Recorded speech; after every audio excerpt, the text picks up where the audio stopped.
كم دمان مرت شرفته سو دواده رمضان كريم maanta way taariikhdu tahay 10 May 2020 waxaan halkan iskugu imaanay xuska munaasabadda maalinta hooyooyinka adduunka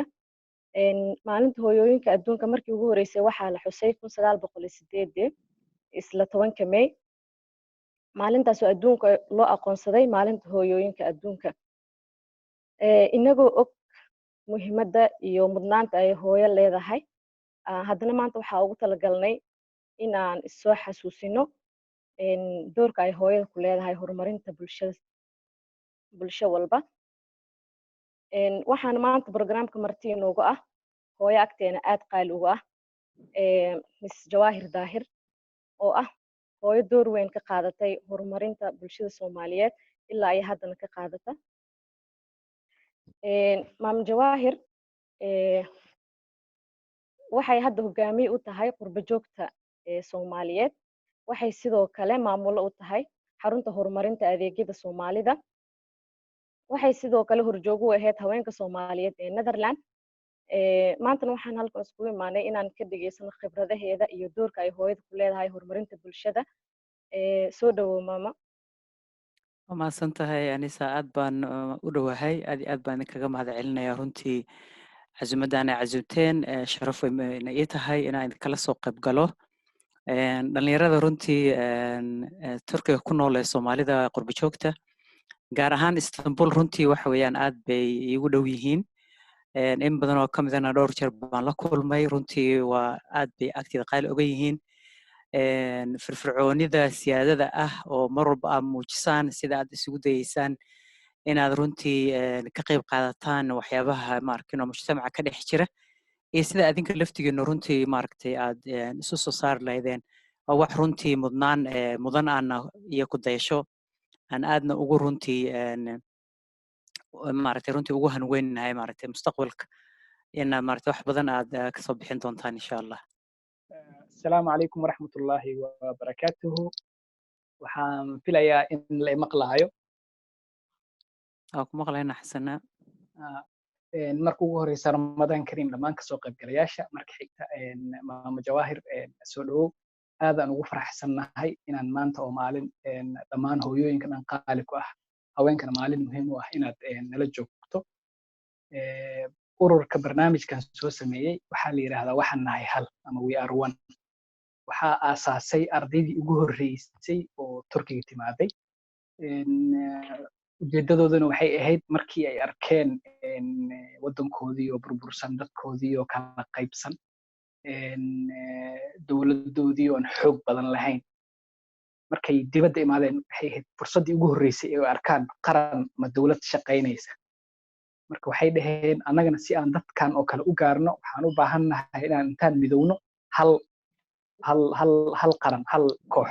annagoo iska ilaaweyna waxyaabaha differences kiriiska oo raqiiska iska ah annagoo iska ilaaweyna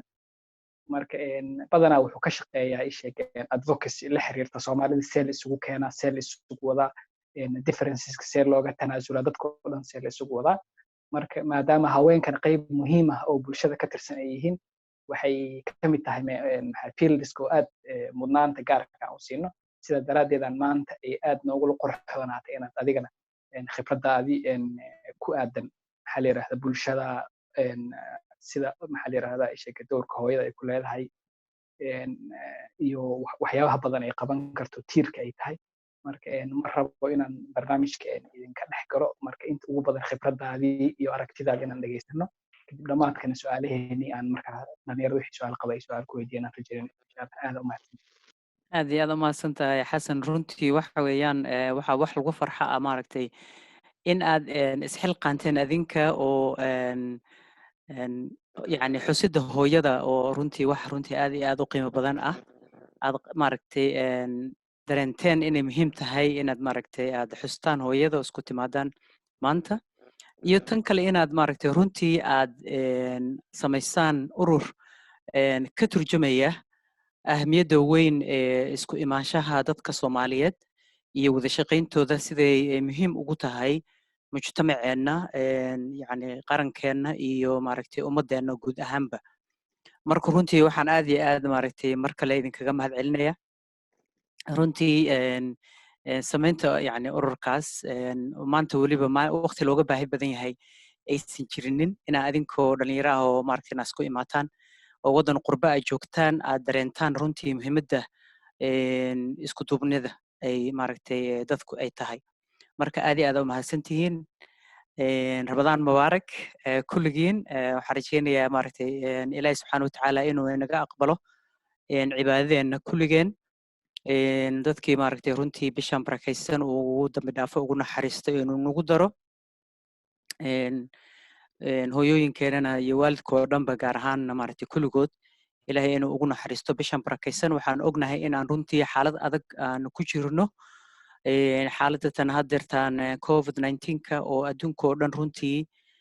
dhibaato weyn ku haya khaasatan dadkeena runtii qurba joogta ah iyo waddanka gudihiisaba oo haddeertaan runtii ifafaaladiisu ay sii maaragtay si dhibaatooyinka ay sii kordhayaan inaan xusno dadkii ku dhintayna inuu ilaahay u naxariisto inta maaragtay talaaba dhacsanna maaragtay ilaahay inuu ka bogsiiyo waddankana runtii iyo ummaddeenana runtii ilaahay inuu maaragtay ka badbaadisho intaas waa ducadii ramadaanka weeye aniga runtii yani hooyadu waxa weeye hooyo qaali waaye maasha allah waxaan ku jiray dadkii runtii aadka nasiibka ugu yeeshay inaan waddankayga aan ku koro ku barbaaro wax ku barto ka shaqeeyo intii maaragtay dhallinyarnimadeydii markaa fiirisid yani qiimo gaar ah bay aniga runtii ii leedahay sababtoo ah waxaan ogahay maaragtay muhiimadda qarnimada aan kusoo koray waxbarasho bilaasha ilaa heer jaamacadeed iyo anoo jaamacaddeed markaan dhamaystay isla markiiba shaqo ay diyaar ii ahayd oo maaragtay aanan ka walwalaynin meeshaan aadayo marka fursadahaas qofka marka waddankiisa ka hela runtii muhiimadda ay leedahay qarnimada ayuu fahmaya iyo dowladnimada runtii maaragtay markaan dib u milicsado aniga maaragtay macluumaadka ku saabsan yani soo barbaariddaydii iyo waxbarashadeydii iyo shaqadaydii anigoo bannaanka maaragtay waxbarasho ugu soo maqan ayaa dagaaladii dhaceen waxaan ahaa dadkii jaamacaddii kuliyaddii luqadaha ka baxay ayadaana markii dambe macallin ka noqday raadii muqdishona anigoo maaragtay runtii dhalinyar markaan secondary-ga dhameeyey ayaan jeclaa mar walba miidiyaha waan jeclaa waan xiiseynayey aan tababar u tegey kadibna asigaan ka shaqayn jiray inta aan kasoo tegey waddanka marka waxyaabihii runtii igu dhaliyey inaan maaragtay aan bulshada ka shaqeeyo waxaa ka mid ahaa markaan imid netherland anigoo qaxooti ah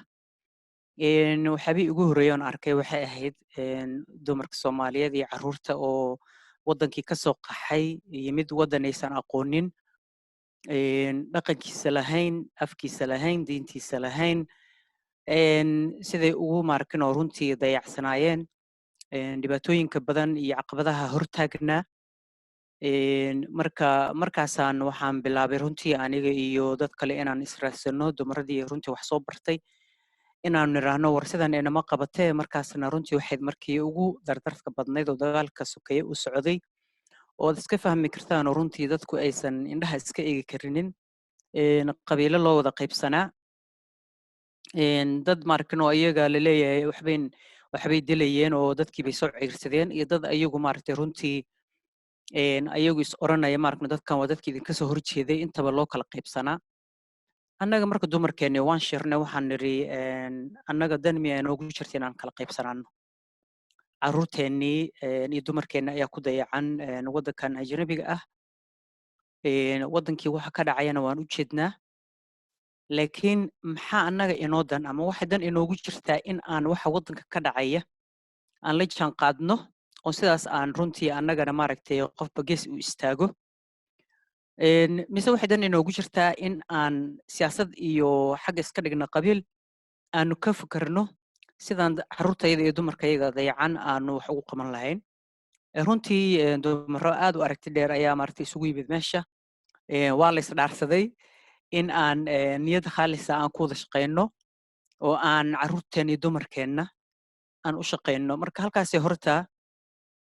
ka timid aniga inaan ka mid noqdo runtii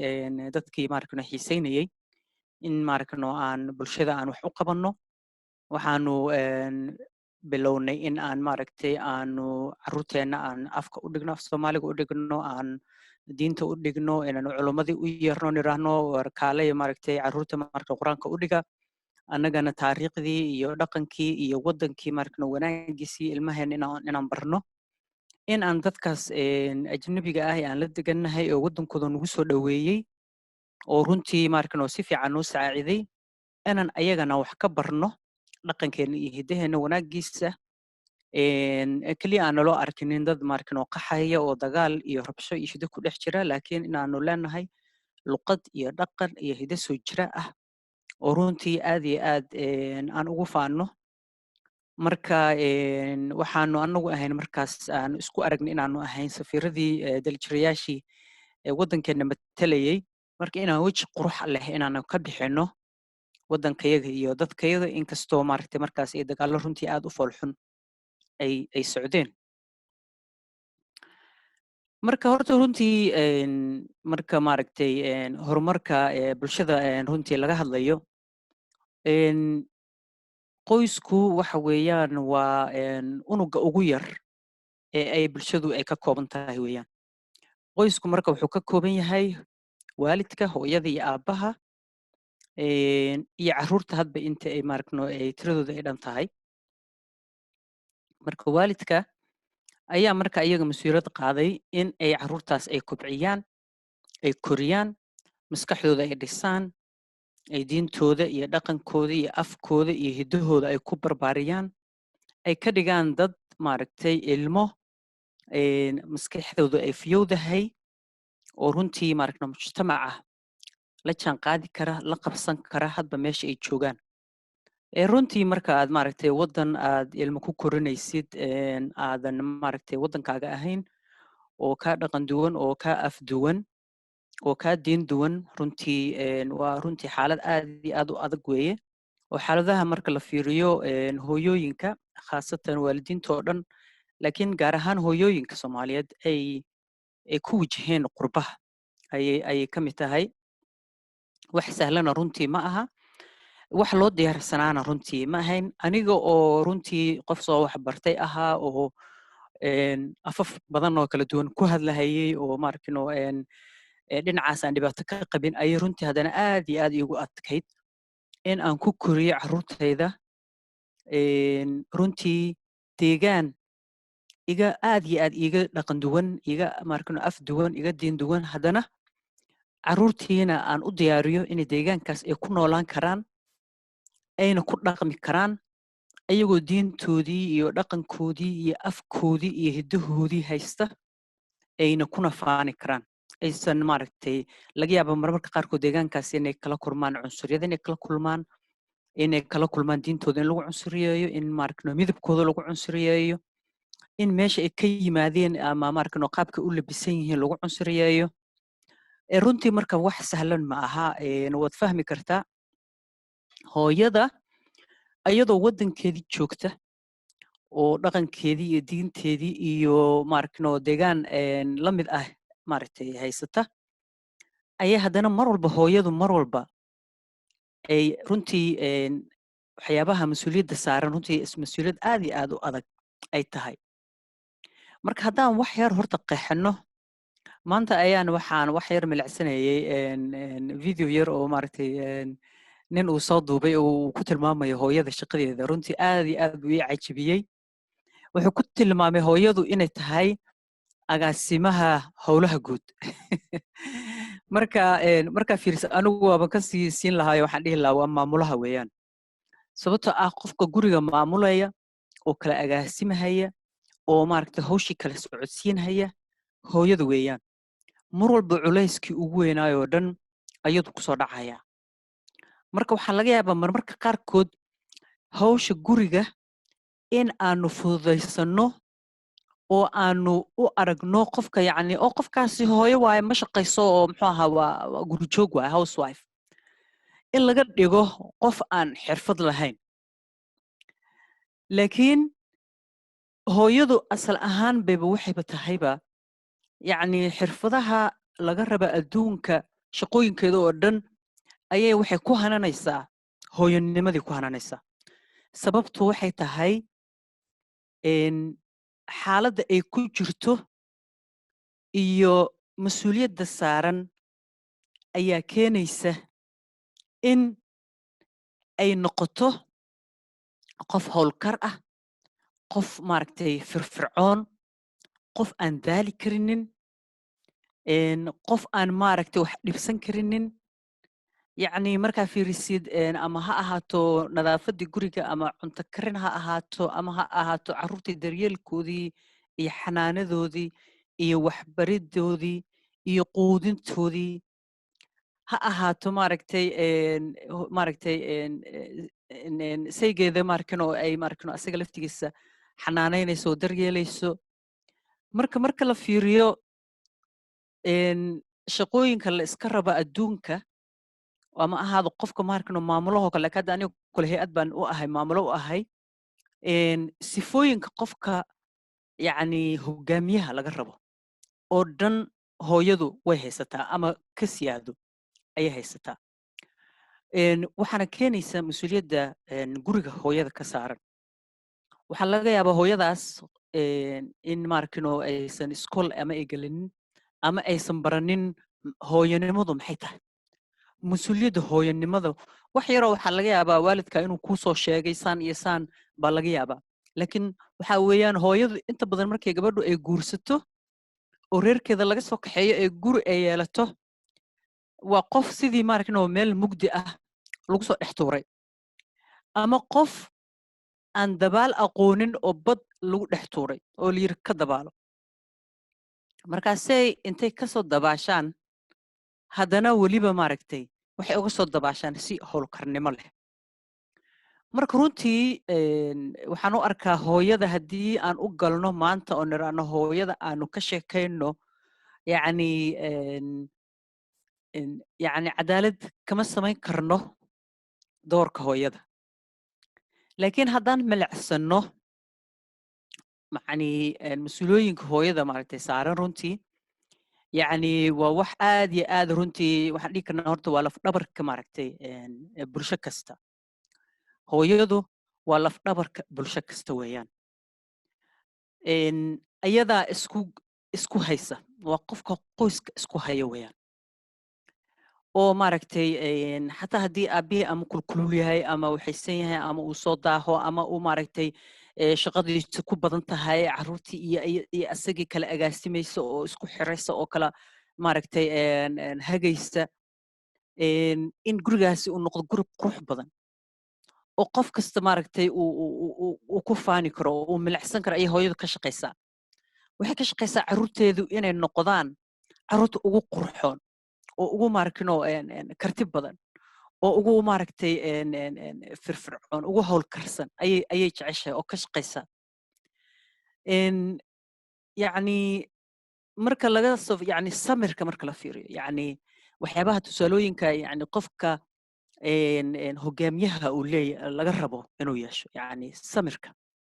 inuu qof dabacsan yahay inuu qof maaragtay u furan aragtiyada kala duwan inuu ilmaheed inay dhegaysato inay midba midka kale yacni shantaadaas farood ma sinna hooyada waxaa laga yaabaa 2 carruur 3 carruur annaga weliba qoys ahaan markaan fiirno Soomaalidu waxaanu nahay qoysas ballaaran runtii waxaa laga yaabaa qoyska ugu yar inuu 4 carruur uu leeyahay oo la yiraahdo carruur ma laha marka 6 iyo 10 iyo ayaanu ka sheekaynaynaa hooyada intaasoo dhan kala maamulaysa oo mid walba wuxuu cunay iyo wuxuu qaatay iyo meeshuu seexday iyo iskoolku aaday ka shaqaynaysa oo hagaysa u samaraysa oo yacni aan yacni waxaa laga yaabaa dadka maamulayaasha inay haystaan waqtiga seexdaan iyo waqtiga shaqeeyaan laakiin waxaa laga yaabaa aniga 5 beri shaqeeyaa 2 beri haystaa aan ku nasto sida hadda markano wadamadan reer galbeedka ay joogno kale 5 beri laga shaqeeyaa 2 berina waa la nastaa hogaamiyaha waxaa laga yaabaa inuu ka saacado badan yahay dadka shaqaalaha ah laakiin saasoo tahay hooyadu waxay shaqaynaysaa waxaa la oran karaa 24 saac way shaqaynaysaa waxay ku seexanaysaa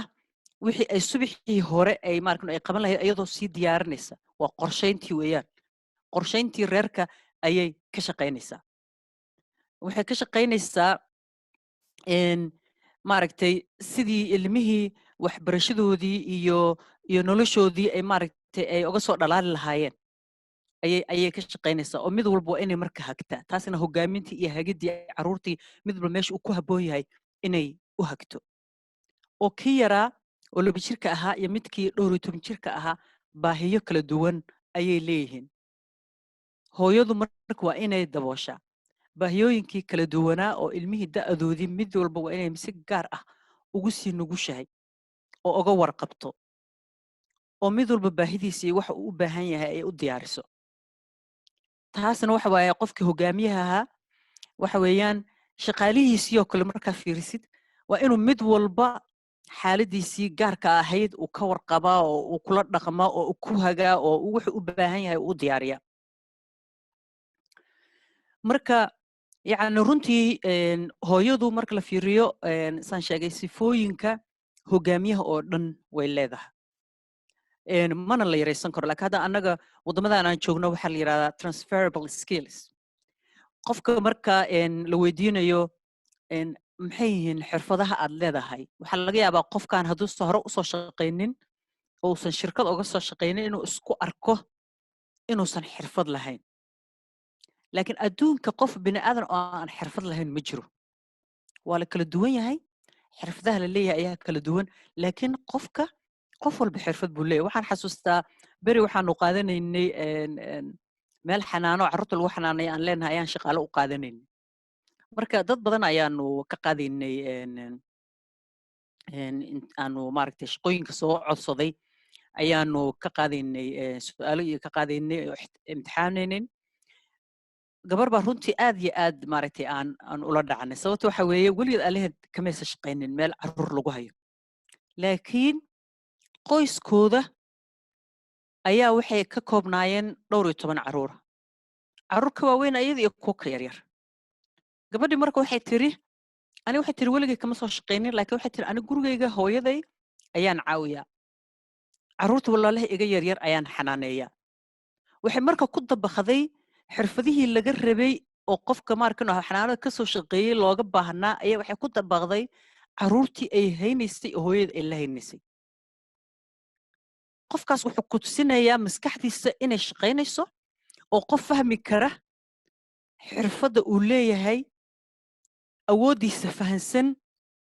iyo xirfadda ka shaqaynta guriga in loo bedeli karo shirkadaha ka shaqayntooda oo ay isku mid yihiin runtii ilaalintii waqtiga ayaa soo gelaya qofkan daboolidii baahidiisa ayaa soo gelaysa samirkii ayaa soo gelaya qoftu inuu qof markinoo xaalad kastoo kula soo gudboonaata inaad la qabsan kartid hooyooyinka waxaasoo dhan ayay runtii u leeyihiin awood u leeyihiin marka waa haddana aysan ahayn wax maaragtay runtii ay wax ku raadinayaan oo ay ka raadinayaan laakadoo kale qofku markuu shaqaynayo wuxuu u shaqaynayaa mushaar buu sugayaa ama xirfad baad baratay oo xirfadaadii aad jeclayd baad jeceshahay mar horta runtii inaad ku howlgashid waxbaad mar walba xirfadaadii inaad kordhisid ama khibrad ka qaadatid waxbaad ka filanaysaa meeshaas inay kaa soo galaan laakiin hooyada markay reerkeeda iyo qoyskeeda runtii ee daryeelaysa u shaqaynayso waxay u saameynaysaa jacayl aan xad lahayn rabitaan aan ku xirnayn shuruud ku xirnayn ayay u samaynaysaa oo u kacaysa habeenbarkii inay ilmihii nuujiso oo u kacdo oy nadiifiso ilmihii yaraaye maaragtay hadda dhashay aan waxba qabsan karin asagu oo aysan ka daalaynin oy u soo jeedayso isla mar ahaantaas kuwii kala waaweynaa haddana ay runtii ay quudinayso marka aad baan ugu dheeraaday taas marka annagoo taas ka duulayna su-aashii kale ahayd awoodsiinta hooyooyinka doorka ay ku leeyihiin kobcinta horumarka bulshada iyo sahminta xalalka caqabadaha ina hor yaalla runtii waxaan u arkaa marka ugu horreysa horta waa inaan garowsannaa doorka hooyada qof kastoo inaga mid ah hadduu garwaaqsado doorka hooyada wax badan baa inoo hagaagaya oo waxa weeyaan markaan saas u garowsano waxaan kasoo gudubnay caqabad ayaan kasoo gudubnay sababtoo ah waxaan kasoo baxnay waajibkii nooga guddoonaa hooyadu ee nugu lahayd ayaanu hal mid ka mid ah baanu gudanay markaan aqoonsannay marka ugu horreysa hooyo doorkeeda iyo wax ay u soo gashay bulshada sababta qoysaskaasoo dhan oo isku tegay ayaa bulshadii sameeyey qoysaskaasoo dhanna waxaa lafdhabar u ahaa hooya u ahayd marka taas waxay keenaysaa in aan hooyadii u mahad celinno in aanu markaanu bari taarno in aan maaragtay waxyaabihii ay u baahnayd tasiilaadkeedii aan siino taasi waxay keenaysaa hooyadii marka awooddeedii inay inay baallo yeelato baallo ay ku duusho in ay yeelato ayay keenaysaa markay keento taasi waxaa imaanaysa waxaa la yidhi maskax caafimaad qabta waxay dhalisaa caruur maaragtay caafimaad qaba in hooyadii marka caafimaadkeedii in laga shaqeeyo daryeelkeedii laga shaqeeyo ayadii markino niyaddeedii iyo qalbigeedii in la dhiso aabbihii door weyn ayuu marka ku leeyahay taas sababto waa qofka ugu dhow qoyska marka laga hadlayo unuga qofka ugu dhow hooyada weeye marka waa inay aabba horta kasoo bilaabataa inuu aqoonsado doorka xaaskiisa qalbada inuu u dhiso inuu u naxariisto taas waxay keenaysaa hooyadii inay maskaxiyan u dhisanto inay awood ay maaragno runtii aan xad lahayn ay yeelato sababto waxa weeyaan qofka markii maaragno runtii la aqoonsado waxay keentaa kalsoonidiisa ayaa kobcda qofka kalsoonidiisa markay kobcdo waxay keenaysaa qofkaas yacni wax celin kara ma jirto cirka maaragtay ayaa maaragtay unbaa ka xiga wax alla wuxuu rabo ayuu qabsan karaa marka taasi waxay keenaysaa hooyadii inay marka ka shaqayso qoys dhisan oo caafimaad qaba oo xooggan inay dhismaan taas markay dhisantana runtii bulsho horumarsan oo kobacsan ayaa imaanaysa hooyadu marka doorka ay ku leedahay arrintan hadda adinku aad bilowdeen oo maaragtay waxaanu nahay hal runtii hooyooyin badan ayaa jira oo ururo badan sameeyey oo maaragtay dhinaca siyaasadda ku jira oo dhinaca maaragtay ururada maaragtay samafalada ku jira oo ka shaqeeya maaragtay xanaanada carruurta ama ka shaqeeya xanaanada maaragtay bulshada ama ka shaqeeya sidii maaragtay siyaasadeenni iyada laftigeeda maaragtay wanaageeda looga shaqeyn lahaa bulshada markii ay aqoonsato oo aabbihii u aqoonsado oo intaasoo aabe markay aqoonsadaan carruurta ay aqoonsato doorka hooyadii waxaa imaanaysa bulsho dhan oo aqoonsan doorka hooyada ayaa soo dhalanaysa bulshadaasi marka maxay ka samaysmaysaa waxay ka samaysmaysaa bulsho aad u horumarsan oo xoog leh oo dhisan oo ishaysata hooyada waxaa laga yaabaa inay dhowr qabiil oo kala duwan inay ka guursata ayaa dhici karta carruurtaasoo dhan haddana waa walaalo waxaa laga yaabaa reerahaasoo dhan oo xididka ah oo intaasoo kala duwan oo abti iyo adeer iyo ayeeyi awowo leh inay isku keento oo iyadu ay dadkaasoo dhan ay noqoto qofkii isku keenay inay wax wada qabsadaan oo ehel noqdaan oo maarkano ay runtii isbadbaadiyaan dhaqankeena runtii Soomaaliga way ku weyn tahay arrintaasi in maaragtay dadku ay xididka ah iyo ehelka ah ay runtii ay istaakuleeyaan oo isbadbaadiyaan mar walba markaa fiirisid yacni caqabadaha yacni in hor yaala bulshadeena markaa fiirisid aad bay u badan yihiin oo haddeertaan yacni midka ugu weyn oo ina haysta oo ah maarkano cudurkan haddeertaan ay u bixiyeen COVID-19 uu ka mid yahay ay ka mid tahay kala qaybsanaanta iyo qabiilka ay ka mid tahay ay ka mid tahay maarkano waddankeenniyoo jilicsan oo maarkano dowladnimadiisii ay weli ay iska dabacsan tahay iska jilicsan tahay ay argagixiso ay weli ay maarkano ay ku jirto waddankii oo dhibaatooyin badan ay waddankii iyo shacabkiiba u geysanaysay qarannimadiisii marka sidee baan marka oga bixi karnaa caqabadahaas oo dhan runtii hooyadu mar walba waa hormuudka maaragtay samata bixinta qoyska waa hormuudka samata bixinta bulshada waxaana oran karaa waa hormuudka samata bixinta qaranka iyo dowladnimada markaa fiirisid waddankeena markaa fiirisid anigu mar walba waxaan idhahdaa haddeertaan waxaa la yidhahdaa siyaasadda Soomaaliya hala siiyo dumarka 30% hala siiyo waxaan u arkaa taasaa weliba waxa loo arkaa inay tahay runtii wax weyn sababtoo ah haddeertaan waxba ma haystaanba laakiin markaa fiirisid doorka ay kaga jiraan bulshada markaa fiirisid waa nasiib darro weeye sababtoo ah haddeertaan hooyooyinku waddanka 100% yacni inuu waddankaas runtii uu dhibkii uu soo maray oo 30 sano oo dagaal ah oo colaad ah oo abaar ah oo runtii duufaano ah oo dowlad la'aan ah in uu maanta Soomaaliya ay ka badbaado aysan burburinin oo dowlado kale aysan qabsanin ilaahay weynaa ka sokow hooyada ayaa mas'uulka ah markii raggii qoryahaas ku qaateen oo dagaal ay galeen oo isla galeen inay isbaabi'iyaan hooyadii carruurtii siday u badbaadin lahayd ay ka shaqaysay mid la cararto la qaxdo oo meel nabad la raadisa iyo mid fariisata markano yaanyo u gado iyo markano dukaan yarna meel u furto oo qoyskii asaas ay ku soo dhisto marka waxaan ku noqonayaa fikirkaygii ugu horeeyay oo ahaa marka ugu horeysa bulshadu waa inay horta aqoonsataa doorka hooyada taasi waxay keenaysaa bulshadaasi inay bulsho horumar leh ay noqoto wadamadan hadda aanu ku noolnahay markaa fiirisid ayaga laftigooda waqti badan kama soo wareeginin dumaro badan ayaa naftooda u huray hadda magaaladan aniga aan joogo dumaro badan ayaa u dhintay yacni siday u heli lahaayeen inay codeeyaan kaliya sababta looma ogoleen dumarka inay codeeyaan dhowr 100 sano ka hor dumar baa naftooda u waayay oo u huray in ay maaragtay ay gaaraan heerkaasayto maantana waxa weeyaan runtii way u maarkano aad bay u horumareen inkastoo weli marba marka adduunka la fiiriyo dumarku ay maaragtay meeshii la rabay marna aysan gaarinin haddaan fiir dhinaca hogaaminta waan wax badan ayaan ka taabtay hogaaminta bulshada markaa fiirisid hadda ganacsiga markaa fiirisid dumaradu iyaga maaragtay runtii ugu badan oo dumaro badan oo maaragtay runtii ganacsiga meelo waaweyn aad uga gaaray ayaa jira siyaasadda way ku jiraan hogaamiye bulshadeedna runtii badan way leeyihiin marka waxaan u baahannahay waa taasoo laga sii badiyaa weeyaan dumarka laftigood ayaga laftigood inay is aqoonsadaan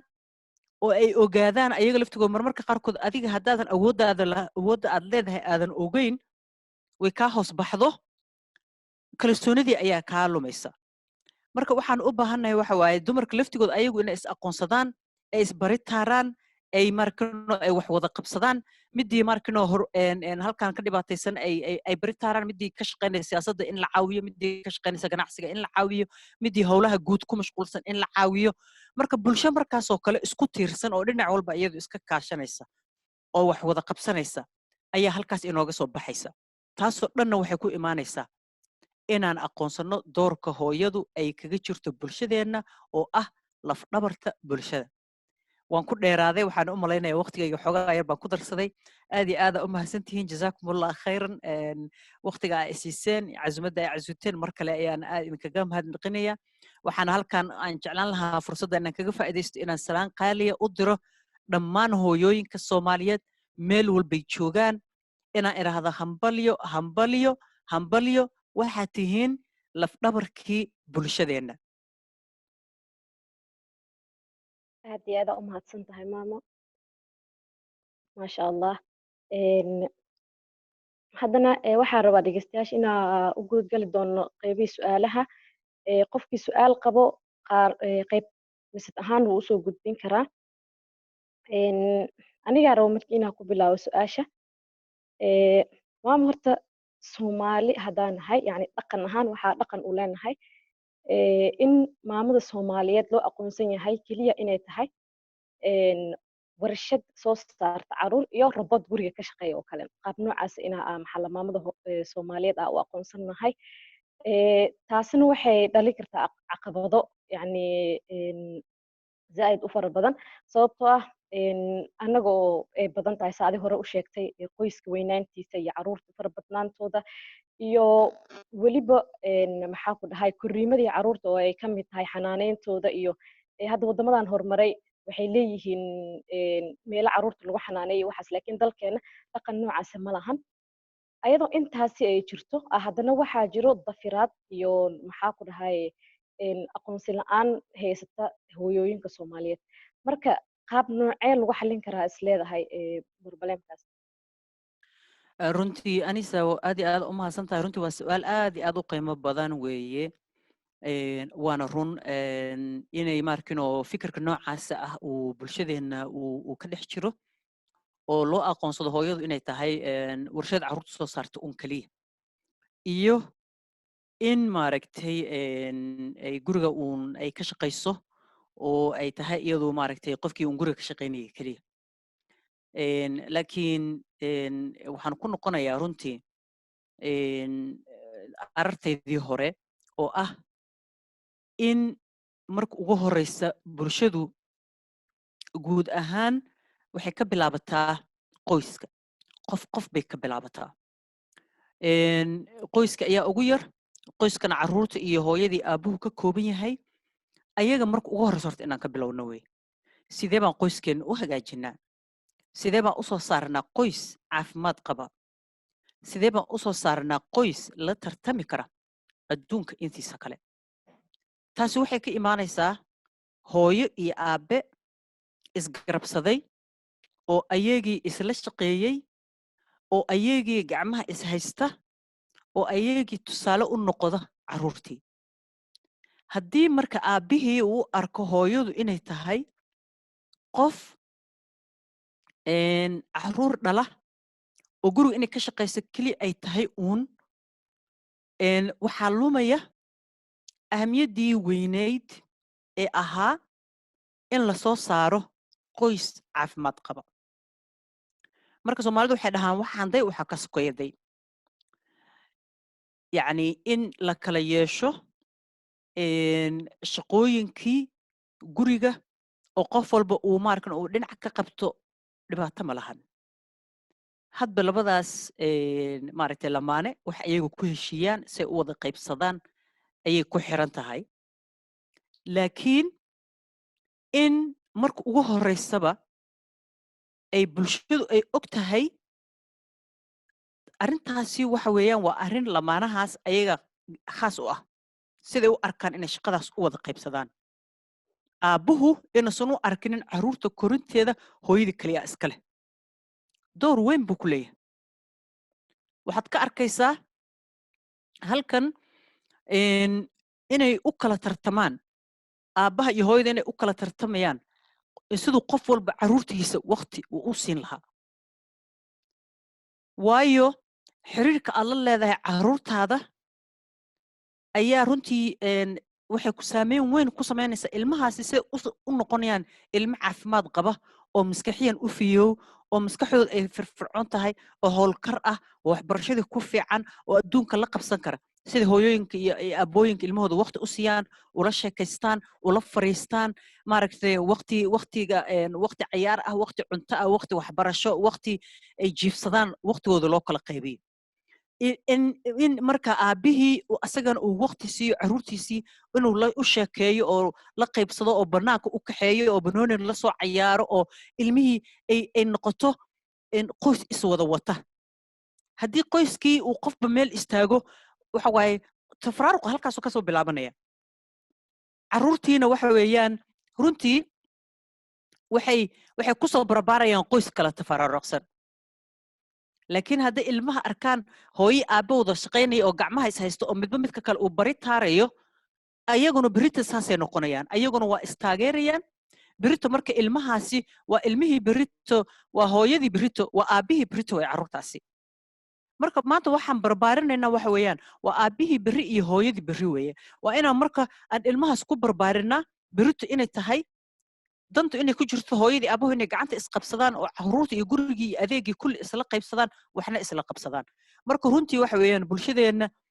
yacni guri dumay waa la dhisi karaa laakiin maskaxdu hadday baaba'do runtii waa adag tahay sidii lagu soo dhiso waxaa u baahannahay mujtamaceenna inaan maskaxda dadka aan ka dhisno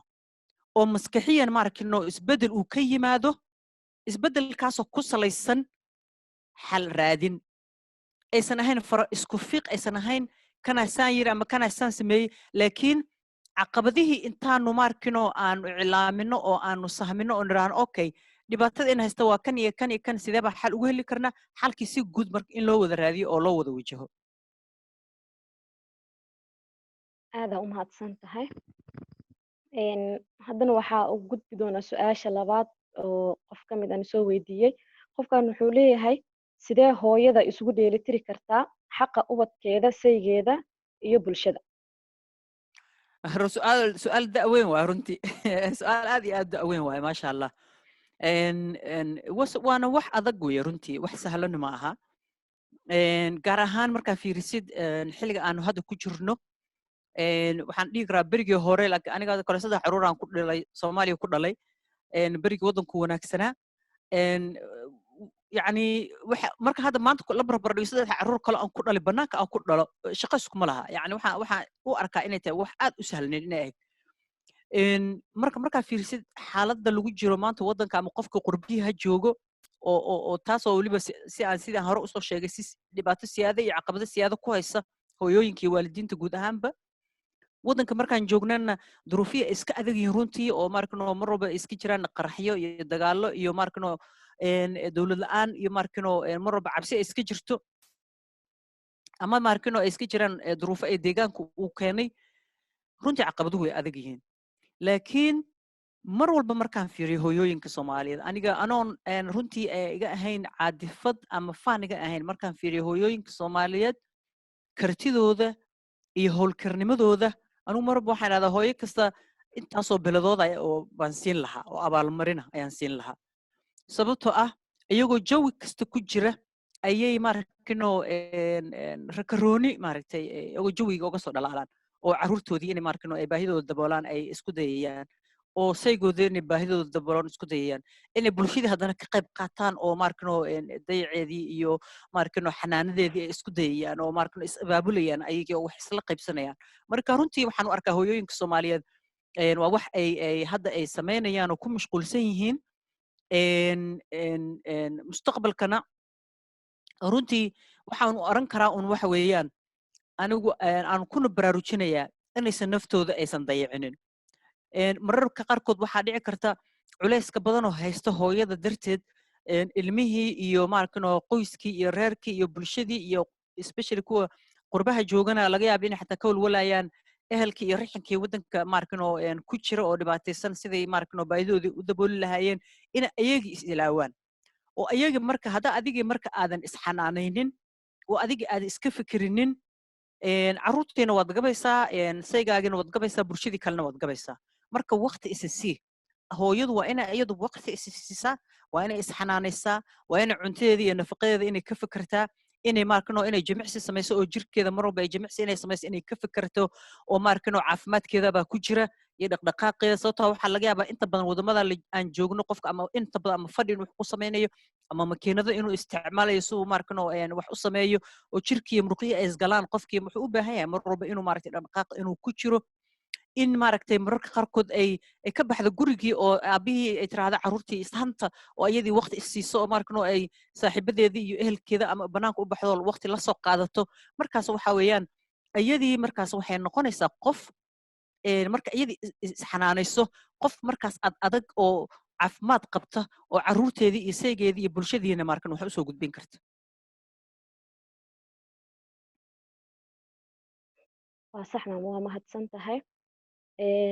waa ka xumahay asxaabta waqtiga aad noo haayo darteeda labada su-aal ugu dambeysa ayaan qaadanaynaa insha allah qofkan wuxuu leeyahay dumarka Soomaaliyeed waxay cadaadis kala kulmaan bulshada dhankeeda kala duwan ayada oo aan dumarka bulshada wax fikir ah laga siinin xitaa waxaa la yiraahdaa dumarka waa caruur cagaweyn haddaba tani sidee baa loogu gudbi karaa والله runtii su'aal aad iyo aad muhiim u ah waaye mana sahlana sababtoo ah waxay ku imaan kartaa isbedel ku yimaada bulshada isbedelkaas oo sidii aan hore u sheegay waa inaan qoys ay isbedelku ugu yimaadaan marka qoyskan aan bedelno qoys kala bedelno dan markaas bulsho isbedeshay ayaa imaanaysa waa nasiib darro runtii marmarka qaarkood mahmaayaasha qaarkood inay runtii ay liidaan dumarka ay liidaan maaragtay hooyooyinka in maaragtay dhaqanada qaarkood ay marmarka qaarkood ay fool xun yihiin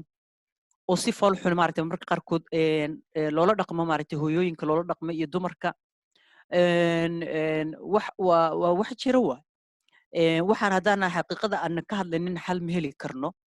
marka waa sida uu qofka marka su'aasha uu soo gudbiyey u sheegay weeye laakiin sidii aan hore usoo sheegay hooyadu waa intaasoo astaamood bay haysataa waa hogaamiyihii reerka weeyaan waa qofkii maaragna hore ilmahaas iyo reerkii iyo gurigaas oo dhan waa dalladii ay huwanaayeen weeyaan dalladii reerka qoyska uu huwanaa weeye markaasito waxaan oran karnaa waa dalladii bulshadoo dhan ay huwanayd weeye hooyadu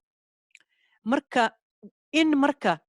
dhaqan xumadaasayto inaan bedelno ayaan u baahannahay waxa aan ku bedeli karnaana waxa weeye waa annagoo hoos kasoo bilowno korka kama bilaabi karno sababto waxa bulshadii waxaas aaminsanayd waxa lagu bedeli karo waxa weeye waa inaan hoosta ka nimaana oo aan isbedel ka samaynaa qoyskii oo unugii bulshada ah qoys inaan ula shaqayno oo aan ka bilowno hooyadii iyo gabdhihii iyo wiilashii iyo aabbihii qoyskaas uu ka kooban yahay inaanu ka bilowno oo ayagii markinoo ay aqoonsadaan saan sheegay hooyada qiimaheeda iyo sharafteeda iyo cududeeda iyo awooddeeda iyo waxay u tahay qoyska waxay u tahay qoyskaasi markuu aqoonsado waxa imaanaysa markaas bulsho weyntiina inay aqoonsato taas waa midda ugu markino aan isleeyahay inaan markino marka inaan waxbarid iyo wacyigelid badan la sameeyo oo qoysaska Soomaaliyeed markino runtii laga sameeyo tan labaadna waxa waaye waxaan samayn karnaa wacyigelin badan oo markino bulshada ku wajahan iyadoo la isticmaali karo hadeertaan adduunkii oo dhan hadda wuxuu iska soo noqday xaafad buu iska soo noqday marka fiirisid yani isgaarsiinta hadda adinku waxaad joogtaan maanta Istanbul bay joogtaan aniguna UK baan jooga haddana waan wada sheekaysanaynaa aan sidii annagoo hal meel wada fadhina yani teknolojiyada ayaa noo saamaxday inaanu samayno arrintan in marka aanu samayno wacyigelin maaragtay guud oo annagoo adeegsanayna teknolojiyada annagoo adeegsanayna in aan bulsho weynteena qiimaha iyo sharafta hooyadu ay leedahay mar walba in wax laga sheego in markano halka maalin oo hooyada la xuskeeda aysan ku ekaanin laakiin markaa fiirisid annaga dad muslimnaana muslim haddaan nahay diinteena ilaa xadkee baan kaga dhaqanaa yani markaa fiirisid diinta islaamka nabigeena calayhi salaatu wasalaam markii la weydiiyey xaqa waalidka yaa noogu xaq badan asxaabtii markay weydiiyeen nabigeena waxaa laga soo wariyey calayhi salaatu wasalaam inuu yiri hooyada yaa ku xiga hooyada yaa ku xiga hooyada 3 jeer kadib aabihii marka annaga dad muslim nahay horta inaan horta taas fiirno oo xaqa hooyada qof gudi kara bini aadan ah ma jiro marka annagii inaan marka diinta islaamka annagoo haysana aanan ku dhaqminin oo diinteeni yani sharaftii iyo ciziga ee hooyada siisay adduunkaasoo dhan kumaan kunoo sano ka hor aqoonsiga hadda muxuu ahaa la aqoonsaday markaa fiirsid reer galbeedka ay aqoonsadeen hooyada iyo dumarka iyadoon aan la aqoonsanin ayay diinteenu aqoonsatay marka inaan annagiyo dad muslim ah oo isku sheegno inaan 100% ama ku dhawaad aanu muslim nahay inaanu maanta dumarkeena yeesano oo aanu cadaadino oo aanu si xun ula dhaqanno oo aan qaarkood mararka qaarkood jirdil lagu sameeyo runtii wax aad u xun waaye diinteenana kama turjumayso dhaqankeena saliimka abriga hore xataa Soomaalidu waxa la oran jiray birimageedo carruurtaydu marka lama taaban jirin dhaqankeenii hore dhaqan wuxuu ahaa dhaqan aad u wanaagsan buu ahaa maanta waxa imaatay in dumarkii la kufsado in la dilo ina markino la cadaadiyo ina yani sharaftii ciziga ay lahan jirin oo anaga ummad ahaan iyo dhaqan ahaan aanu lahan jirnay in aan la siinin in badan marka waxaan u baahanahay wacyigelin dhinac bulsho ah wacyigelin dhinac qoys ah wacyigelintaas annagoo isticmaalayna maanta fursadahan haysano media warbaahinta inaanu isticmaalno social media inaanu isticmaalno internetka inaanu isticmaalno oo qiimaha hooyada mar walba laga dhaadhiciyo sababta ubadka hadda soo koraya in maskaxiyan loo bedelo oo maskaxiyan maaragtay caafimaad lagu abuuro maskaxdooda jacaylka hooyadood wanaagga hooyadood akhlaaqda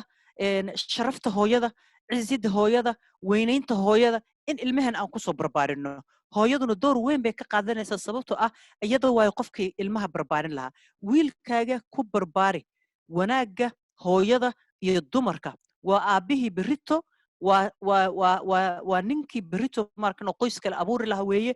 kulli marka taasaan maartay aan uga wada qaaban karno waan ku dheeraaday baan filayaa inaanu bedelno arrintaas inaanu bedelno aadaa u mahadsan tahay maama waxaan rabay inaan ku weydiiyo su-aashii ugu dambeysay oo ku aadan talo ku aadan hooyooyinka mustaqbalka yani annaga oo dhan waxaa nahay hooyooyinka mustaqbalka marka maxaa nagula talin lahayd tala ahaan maxaa noo soo jeedin lahayd maasha allah maasha allah waxaan idin oran lahaa horta waxaan u jeedaa maasha allah inaad tihiin gabdho firfircoon oo ayagu maaragtay runtii isku xilqaamay in ay maaragtay ay mujtamacii kale runtii ay waxgaarsiiyaan oo horumar maaragtay inay ka shaqeeyaan bulshada horumarkeeda taas horta aad baa idinkugu ammaanayaa wiilashuna qayb bay ka yihiin ka mid yihiin oo yacni iyaguna gaar ma aha laakiin maadaama su-aasha ay weydiisay gabdhaha gaar ahaan ayaan saasaan u xusaya laakiin kama wado inay wiilashu ay ka maqan yihiin meesha oo wiilashu maasha allah door weyn bay ka cayaareen oy ku leeyihiin laakiin maadaama su-aasha ay weydiisiin gabdhaha ay khusayso gabdhuhu waxaan oran lahaa isbeddelka annaga inaan iska bilowno waay isbeddelka haddii annaga aan iska biloobin mujtamacna ma bedeli karno annaga marka maxaa isku bedeli karnaa annaga waa inaan isku bedelnaa inaanu abuurno berito qofkii markaad qoys yeelatid oo aad reer yagleeltid in aad ka fikirtid sideeba aniga carruur caafimaad qabto maaragtay u ababinaya oo maaragtay sidee baan aniga saygayga aan maaragtay aan uga dhigaa mid aqoonsan doorka hooyada iyo gabadha sababta uu xadhut wax la korinaya waa gabdhihii berito waay hooyooyinkii berita la korinaya iyo aabbayaashii berito sidaan hore usoo sheegay marka in gabadhu ay ka shaqayso iyadu marka hore ina iyada iska bilowdo oo iyadu maarkan oo carruurteeda markay ay diyaarinayso aysan gabadhiina dhihin orodoo maarkan hooyo jikada ka shaqee wiilkana aysan dhihin orodoo baraan kusoo ciyaar mafahantay isbeddelka waa inuu annaga naga bilowdaa oo waa ina maarkan oo beddelka maskaxdaasayto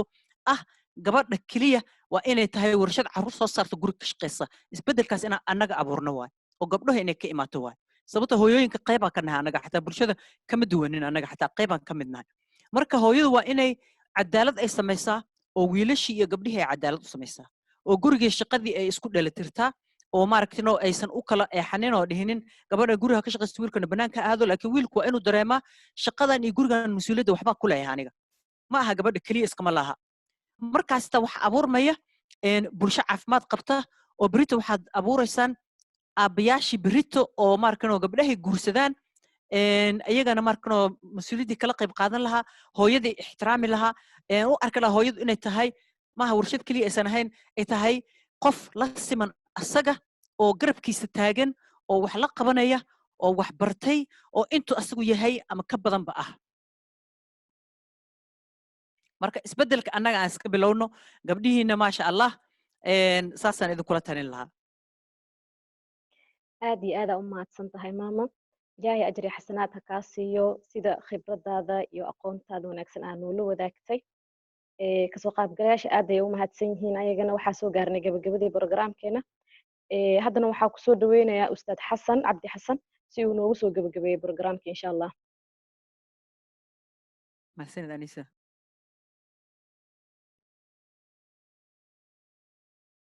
السلام عليكم ورحمة الله وبركاته مر لباد waxaan aad ugu mahad celinayaa maama jawaahir khibradeediin inayna la wadaagto sidoo kalena maxaa la yidhaahdaa kelimad dheer oo isugu jirta doorka hooyada ay leedahay in maxaa la yidhaahdaa iyadana ay tusaale u tahay in kaalintii hooyada ee traditionalka ee ilmaha iyo reerka keliya ku ekayd inay ka ballaaran tahay oo bulshadana inay hooyo u noqoto in laga rabo marka waxaan leenahay insha allah maama aada u mahadsan tahay waxaan nahay hal barnaamijkan barnaamijyo kaleba inaad nagala qayb qaadan doontaan rajaynayna insha allah sidoo kale waxaan u mahad celinayaa dhammaan dhalinyarada kasoo qayb gashay programka oo intooda ugu badan turkiga jooga laakiin qaarkood soomaaliya iyo meelo kale xataa ay joogaan oo ay fursad u heleen inay kasoo qayb galaan waxaa sidoo kale farxad ah in maxaa la yidhahdaa kasoo qaybgalayaasha badankoodii ay gabdho yihiin programkan ay gabdho maamulayaan arrinaan aad ugu farxayno waaye waxaan kusoo gabagabeynayaa programka maansayr oo hooyo soomaaliyeed ay tirisay oo ah hooyooyinkiin baynu nahay haybadda lahaaye habka nolosha waxa soo dhisaa habarta weeyaane hurdadan ka toosnaa dhulkoo hiimsaa caruurtaan hagnaa reer dhan baan hab u samaynaa marka aad iyo aad u mahadsantihi maasha allah waxaan kaaga mahad celinayaa xasan iyo dhalinyaradiina maarkino waxaanu nahay hal sida maarkino wanaagsan barnaamijkan usoo agaasibteen aad iyo aad bay sharaf weyn runtii iigu tahay inaan idinkala soo qayb galo mar walbana diyaaraan u ahay inaan maaragtay intii tabarteyda ah wixii aan idinkala qayb qaadan karo aan idinkala qayb qaato wax badan baa idinka faa'iidaystay in wiilal maarkino wiilasha weliba si gaaran u bogaadinaya sababtoo ah in wiilashii ayagu ay maarkino maanta ay hormuud u yihiin inay ka shaqeeyaan doorkii hooyada ee bulshada ku lahayd runtii waxaad arkaysaa in maaragtay aan isbeddel aanu samaynay halkaasaad ka arkaysaa isbeddelka laakiin waxay dhahaan soomaalida faanole far kama qodna marka aad baad u mahadsantihiin mar kale waana maaragtay idinku dhiirigelina hawshiina meesha kasii wada insha allah aad iyo aad u mahadsantihiin aad iyo aad u mahadsan tahay maama mar labaad kasoo qaybgalayaasheen ayagana aad iyo aad ay u mahadsan yihiin ramadaan kariim afur wanaagsan ayaa idin leeyahay dhammaantiina asalaamu calaykum